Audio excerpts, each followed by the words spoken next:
Yan, isang magandang araw po muli sa atin mga ka-vlogger at mga kapatid. Ako po dito sa ka-vlogger Brother Joel Padilla at lubos po akong nagpapasalamat sa Panginoon sapagkat tayo po patuloy ang pag-aaral ng kanyang salita.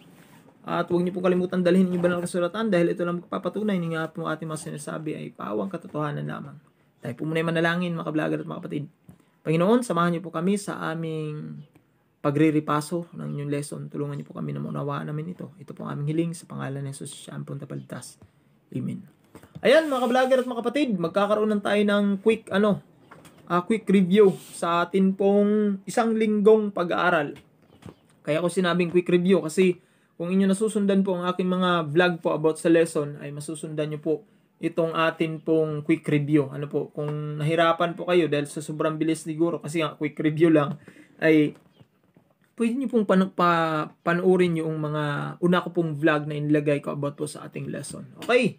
Seeing people through Jesus' eyes. Ano po? Kinakailangan magkaroon tayo ng mata na kagaya ng ating Panginoon Hesus upang makita natin ang mga tao sa ating paligid at magawa natin yung mga dapat gampanin na kung saan yun ang iniutos ng ating Panginoon Hesus sa bawat isa sa atin. Okay po.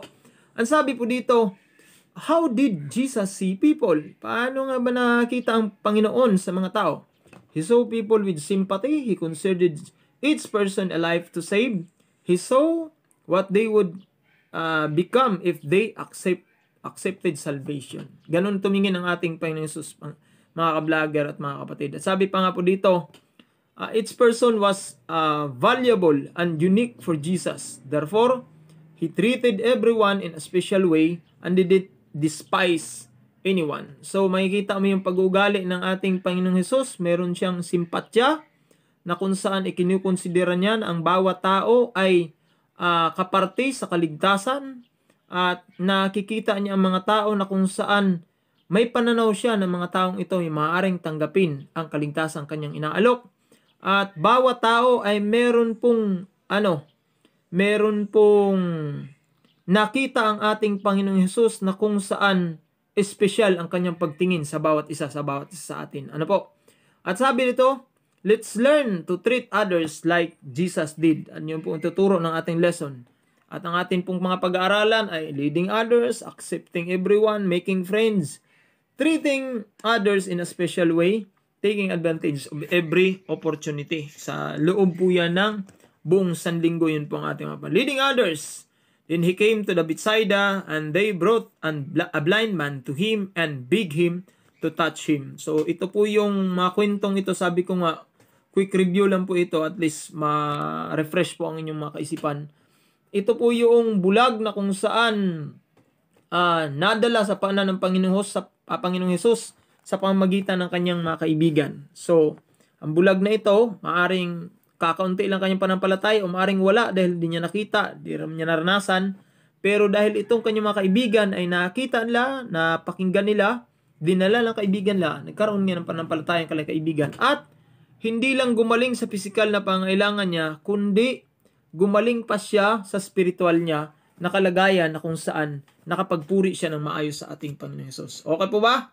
Ayan. So, kasunod po ng ating pag-aaralan ay accepting everyone. Ayan. Kung ating makikita dito, ito yung pag-aaral patungkol po sa isang babaeng Samaritana na nakipag-usap sa ating Panginoon Hesus. At ang sabi ng Panginoon Hesus ay, ipakita mo sa akin ang iyong asawa. At ang sabi niya ay, wala po akong asawa. At doon natuwa ang Panginoon Hesus.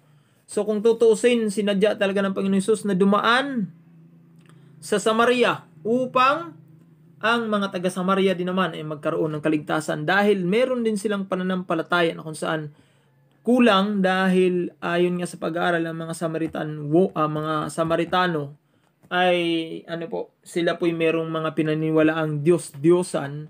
At naniniwala din man sila doon sa Diyos ni Abraham, parang pinaghalo. So dito makikita mo na mayroong isang Samaritana na kung saan may alam din siya sa katotohanan na darating ang Kristo at ito yung time na kung saan tinanggap niya ang Panginoon Hesus at nung matanggap niya, ibinahagi din niya ang mabuting balita doon sa kapwa niya, mga taga Samaria. Ayan. Kasunod po dito, ito po yung making friends. Ano po? Nakita niyo dito? Ang buhay po ni Simon ay makikita mo dito na yung mabuting balita ay nakarating sa kanya dahil sa kanyang kapatid, na kung saan si Andrew. Ayan. Nung marinig ni Andrew, nakita niya ang Panginoon Hesus, sinabi niya, nakita na namin ang Kristo kay Peter. Si Peter, nakatanggap din ngayon ng mabuting balita at naging disipulo din siya ng ating Panginoon Hesus. At si Felipe, wala siyang masyadong sulat na mga karanasan sa Biblia, pero isa siya sa mga tao na kung saan siya yung nakakita ng bata na may dalang 5 tinapay at 2 isda. Siya yung taong palaging nagdadala kay Jesus. Kasama yung mga dayuhan na kung saan gusto nilang makita ang ating Panginoon Hesus, yung mga Greek na dayuhan, ay siya din, si Philip din ang nagdala sa paanan o sa harap ng ating Panginoon Hesus. At sana'y maging ganun po tayo na madala natin ang bawat tao, hindi sa kalukuhan, kundi sa ating Panginoon Hesus. Ito treating others in a special way. Paano ba tayo mag-treat sa iba? Mayroon pong pag-uugali ang ating Panginoon Hesus dito na kung saan paano niya pakisamahan ang mga mahirap na tao na pakisamahan. Una, he listened to them carefully. Pangalawa, he asked them questions. Pangatlo, he revealed the truth gradually. Pang-apat, acknowledged the desire of their hearts. Panglima, he saw potential in the most despicable people. Pang-anim, he didn't consider anyone out of the gospel's reach. Pang-pito, he saw a reflection of the glory of creation in everyone. And pang-walo, he raised the thoughts so they could discover what they could become. So, ganun tumingin ang ating Panginoong Hesus, mga ka-vlogger. Sabi nga dito, ito yung mga seeing others to Jesus' eyes means to see everyone as a candidate for the kingdom of heaven and treat them accordingly. To be successful witnesses, we must ask the Holy Spirit for this kind of vision. Kaya, ang kapangyarihan na natin para maabot natin yung iba ay ang banal na Espiritu pa rin. Kaya hilingin natin ito, magkaroon tayo ng ganitong vision, magkaroon tayo ng ganitong puso, magkaroon tayo ng ganitong kaisipan, kagaya ng ating Panginoon Hesus. At sabi po dito, ito naman sa Huwebes, taking advantage of every opportunity.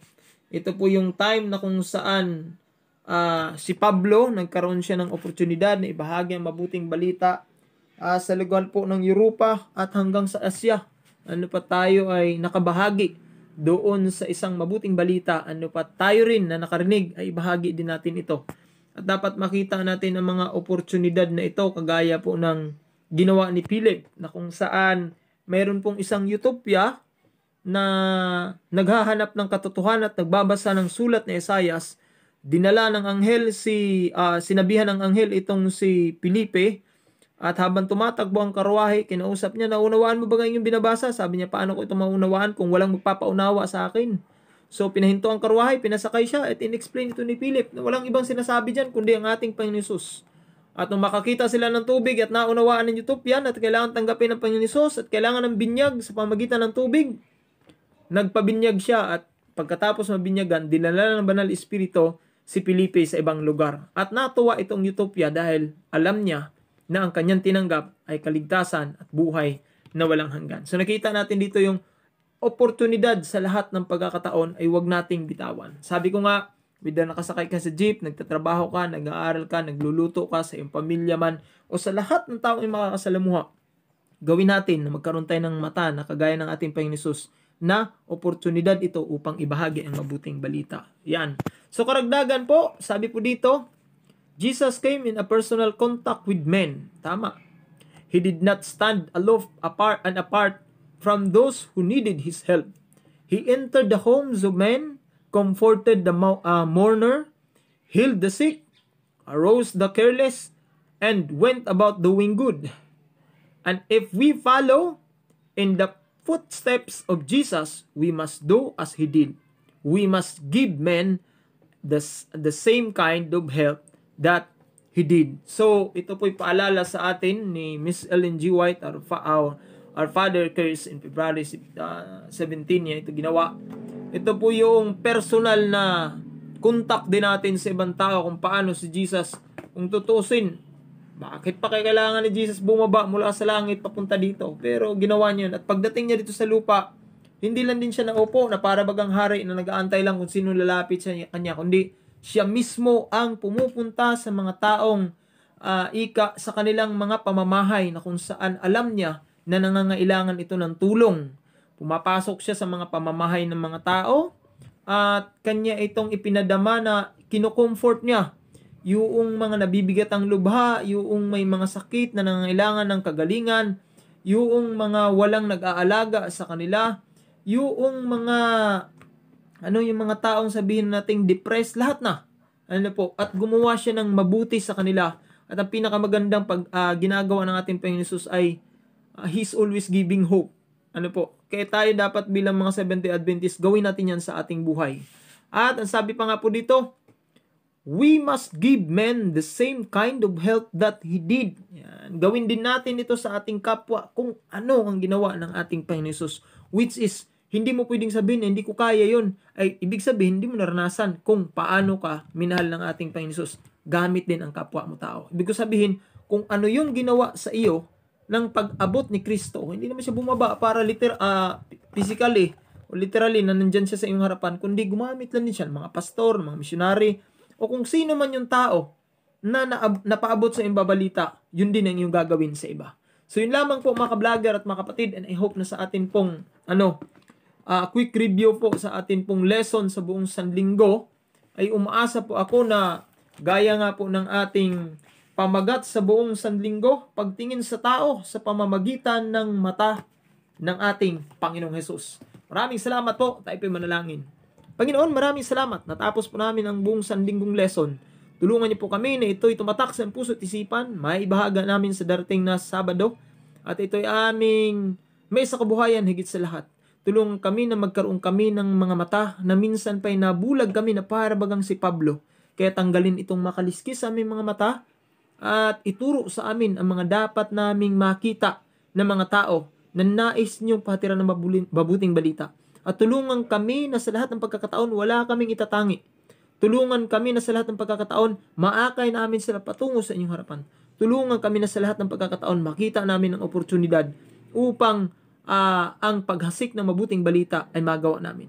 Subalit sa lahat ng aming nabanggit, maaring sa kaisipan, maaring may magawa kaming kaunti. Pero kung wala ang banal na Espiritu, wala din mangyari sa amin. Kaya hinihiling namin na kami ay kasihan ng banal na Espiritu na magkaroon kami ng mata, ng puso at kaisipan at habag na kagaya po sa inyo na nahabag sa bawat sa aming mga makasalanan na nagkaroon ng pag-asa na pinanghahawakan na balang araw magkakamit ng buhay na walang hanggan.